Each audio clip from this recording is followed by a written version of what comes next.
Hello friends, study with महक के current affair session में आपका स्वागत है। ये current affair SSC, banking, railway, state PCS, CDS, CAPF, NDA और अदर कॉम्पिटिटिव एग्जाम आदि में सहायक होंगे।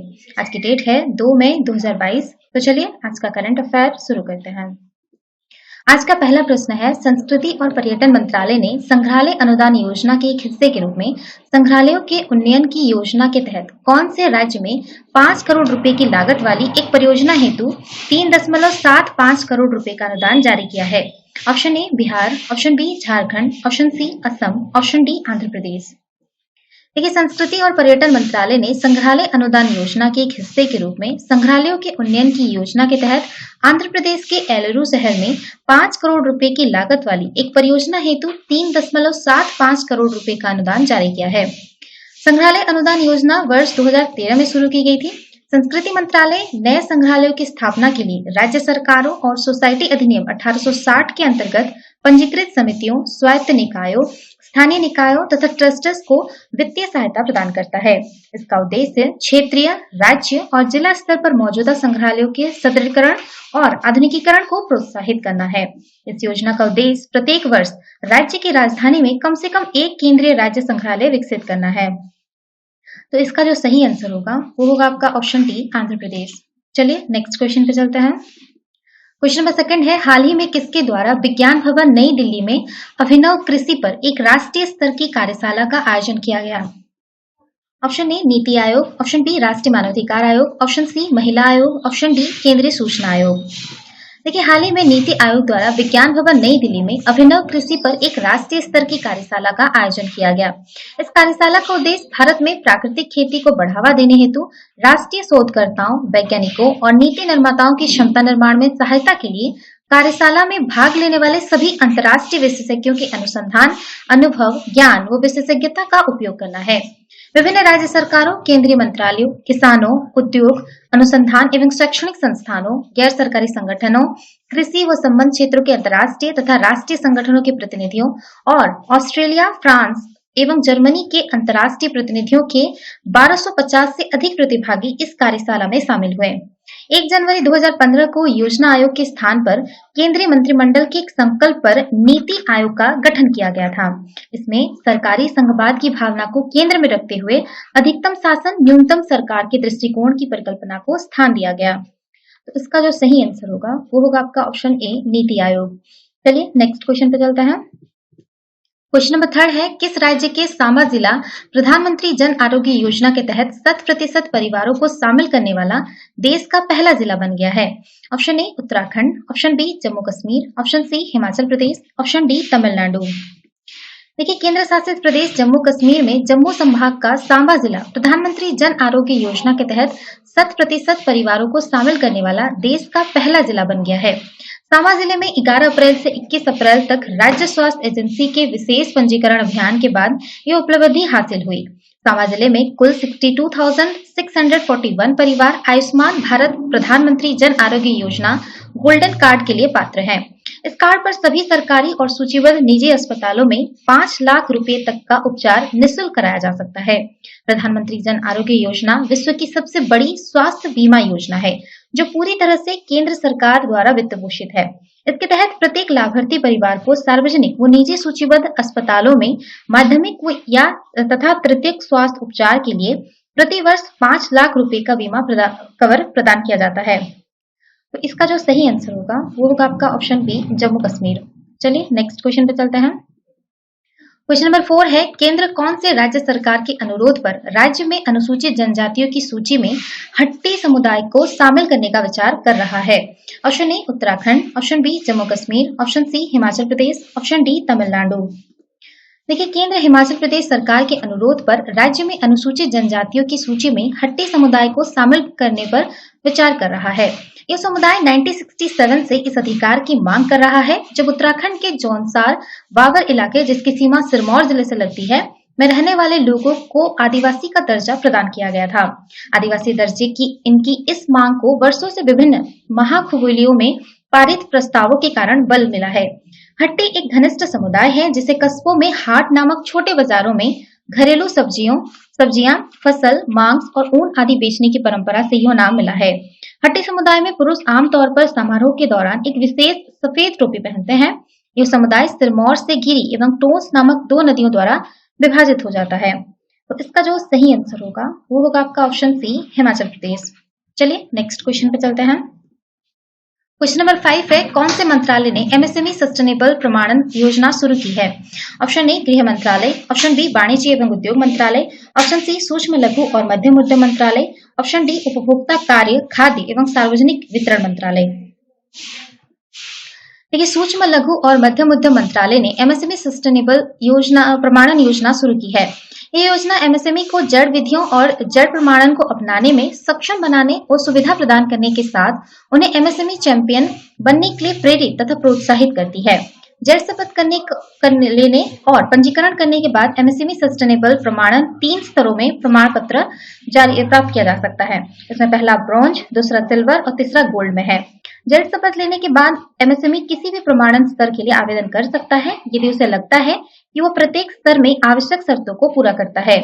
जड़ शपथ लेने का अर्थ है एमएसएमई को जीरो इफेक्ट, जीरो डिफेक्ट के मूल्यों का अनुसरण करने एवं जड़ के मार्ग में आगे बढ़ने हेतु पूर्व प्रतिबद्धता लेनी है। तो इसका जो सही आंसर होगा वो होगा आपका ऑप्शन सी, सूक्ष्म लघु और मध्यम उद्यम मंत्रालय। चलिए नेक्स्ट क्वेश्चन पे चलते हैं। किसने कचरा मुक्त शहरों के लिए चल रहे जन आंदोलन को मजबूत करने हेतु कचरा मुक्त शहरों के लिए राष्ट्रीय व्यवहार परिवर्तन संचार फ्रेमवर्क लॉन्च किया है? ऑप्शन ए स्वच्छ भारत मिशन शहरी 1.0, ऑप्शन बी स्वच्छ भारत मिशन शहरी 2.0, ऑप्शन सी स्वच्छ भारत मिशन शहरी 3.0, ऑप्शन डी है आपका स्वच्छ भारत मिशन शहरी 4.0। देखिए, स्वच्छ भारत मिशन शहरी 2.0 ने कचरा मुक्त शहरों के लिए चल रहे जन आंदोलन को मजबूत करने हेतु कचरा मुक्त शहरों के लिए राष्ट्रीय व्यवहार परिवर्तन संचार फ्रेमवर्क लॉन्च किया है। कचरा मुक्त शहरों के लिए बीसीसी फ्रेमवर्क राज्यों और शहरों हेतु गहन और केंद्रित अंतर व्यक्तिगत संचार अभियानों के साथ साथ बड़े पैमाने पर मल्टीमीडिया अभियान चलाने के लिए एक मार्गदर्शक दस्तावेज और ब्लूप्रिंट के रूप में काम करेगा। यह फ्रेमवर्क भारत में शहरी परिदृश्य को बदलने के लिए स्रोत पर पृथक्करण, संग्रह, परिवहन और कचरे के प्रसंस्करण, प्लास्टिक अवशिष्ट प्रबंधन तथा डंप साइट पर उपचार जैसे विषयों पर अभियान को तेज करने पर केंद्रित है। यह कचरे का स्रोत पर पृथक्करण, एकल उपयोग वाले प्लास्टिक और वायु प्रदूषण में कमी, निर्माण एवं विध्वंस गतिविधियों से कचरे का प्रभावी ढंग से प्रबंधन तथा सभी पुराने डंप साइटों में बायोरेमिडिएशन पर केंद्रित है। तो इसका जो सही आंसर होगा वो होगा आपका ऑप्शन बी, स्वच्छ भारत मिशन शहरी 2.0। चलिए नेक्स्ट क्वेश्चन पे चलते हैं। क्वेश्चन नंबर 7 है, भारत में प्रतिवर्ष आयुष्मान भारत दिवस का आयोजन कब किया जाता है? ऑप्शन ए 27 अप्रैल, ऑप्शन बी 28 अप्रैल, ऑप्शन सी 29 अप्रैल, ऑप्शन डी 30 अप्रैल। देखिए, भारत में प्रतिवर्ष 30 अप्रैल को आयुष्मान भारत दिवस का आयोजन किया जाता है। इस दिवस के आयोजन का प्राथमिक उद्देश्य देश के दूर दराज के क्षेत्रों में सस्ती चिकित्सा सुविधाओं को बढ़ावा देना है। साथ ही यह दिवस समाज के वंचित और गरीब वर्गों को स्वास्थ्य लाभ एवं बीमा कवर प्रदान करने पर भी जोर देता है। प्रधानमंत्री नरेंद्र मोदी द्वारा वर्ष 2018 में आयुष्मान भारत योजना की शुरुआत की गई थी ताकि उन करोड़ों भारतीयों को स्वास्थ्य लाभ प्रदान किया जा सके जो चिकित्सा सुविधाएं प्राप्त करने में सक्षम नहीं है। यह भारत सरकार की एक प्रमुख योजना है जिसे सार्वभौमिक स्वास्थ्य कवरेज के लक्ष्य को प्राप्त करने के उद्देश्य से राष्ट्रीय स्वास्थ्य नीति के तहत की गई अनुशंसा के आधार पर शुरू किया गया था। यह पहल सतत विकास लक्ष्यों को पूरा करने और इनके प्रति भारत की प्रतिबद्धता को रेखांकित करने हेतु शुरू की गई है। तो इसका जो सही आंसर होगा वो होगा आपका ऑप्शन डी, 30 अप्रैल। चलिए नेक्स्ट क्वेश्चन पे चलते हैं। क्वेश्चन नंबर 8 है, हाल ही में किसे थल सेना का नया उप प्रमुख नियुक्त किया गया है? Option A general Manoj Pande, option B Bagavalli Somashekhar Raju, option C general M Naravane, option D VR Chaudhary. देखिए, सेना के सैन्य अभियानों के महानिदेशक लेफ्टिनेंट जनरल वागावल्ली सोमाशेखर राजू को थल सेना का नया उप प्रमुख नियुक्त किया गया है।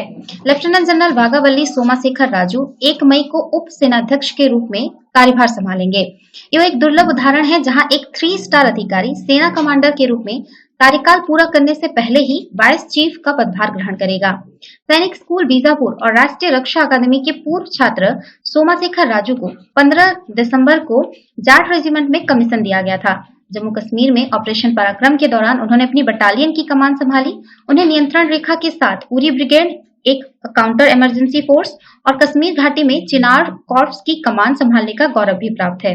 सेना में शानदार योगदान के लिए उन्हें उत्तम युद्ध सेवा पदक, अति विशिष्ट सेवा पदक और युद्ध सेवा पदक से सम्मानित किया गया है। तो इसका जो सही आंसर होगा वो होगा आपका ऑप्शन बी, बागावली सोमाशेखर राजू। चलिए नेक्स्ट क्वेश्चन पे चलते हैं। क्वेश्चन नंबर 9 है, जेंडर इक्वलिटी सील प्रोग्राम के तहत किस देश को गोल्ड सर्टिफिकेशन दिया गया है? Option A Denmark, option B Finland, option C Norway, option D Iceland. देखिए, यूनाइटेड नेशनल डेवलपमेंट प्रोग्राम यानी यूएनडीपी ने जेंडर इक्वलिटी सील प्रोग्राम के तहत आइसलैंड को गोल्ड सर्टिफिकेशन दिया है। ऐसा आइसलैंड को उसके द्वारा लैंगिक समानता के लिए किए गए प्रयासों के चलते दिया गया है। इन प्रयासों में एक खास आइसलैंड के विदेश मंत्रालय द्वारा UN resolution on international equal pay day का प्रस्ताव रख दिया गया। जेंडर पे गैप्स को हटाने में आइसलैंड दुनिया भर में एक रोल मॉडल है। यूएनडीपी का यह प्रोग्राम ऐसे संस्थाओं को मान्यता प्रदान करता है, उन्हें पहचान देता है जो लैंगिक समानता के क्षेत्र में अंतर्राष्ट्रीय मानकों को पूरा करते हैं। इस प्रोग्राम में भाग लेने वाले देशों को ब्रॉन्ज, सिल्वर और गोल्ड सर्टिफिकेशन दिया जाता है। तो इसका जो सही आंसर होगा वो होगा आपका ऑप्शन डी, आइसलैंड। चलिए नेक्स्ट क्वेश्चन पे चलते हैं। क्वेश्चन नंबर 10 है, INFF फैसिलिटी हाल ही में किन वैश्विक संगठनों द्वारा लॉन्च किया गया है? ऑप्शन ए यूनेस्को और यूएनडीपी, ऑप्शन बी है आपका यूएनडीपी, OECD और EU, ऑप्शन सी है वर्ल्ड बैंक और IMF, ऑप्शन सी यूएनडीपी और IMF। देखिए, इंटीग्रेटेड नेशनल फाइनेंसिंग फ्रेमवर्क यानी INFF फैसिलिटी को हाल ही में जिन वैश्विक संगठनों द्वारा लॉन्च किया गया है उनमें आपका शामिल है the United National Development Programme यानी UNDP, the United Nations Department of Economic and Social Affair यानी UNDESA, the Organisation of Economic Cooperation and Development यानी OECD, द यूरोपियन यूनियन यानी EU and the government of Italy and Sweden. इस facility का उद्देश्य 80 से अधिक देशों में सतत विकास लक्ष्यों के महत्वपूर्ण निवेशों को समर्थन देना है। तो इसका जो सही आंसर हो जाएगा वो होगा आपका ऑप्शन बी, UNDP, OECD और आपका एक है UAE और कुछ कंट्री है जिसमें आपका इटली और स्वीडन शामिल है और एक है आपका UNDESA। तो ये था आज के करंट अफेयर। वीडियो पसंद आए तो लाइक, शेयर और कमेंट करना ना भूलें। साथ ही साथ चैनल को सब्सक्राइब करना ना भूलें। Thanks for watching. Have a nice day. Take care.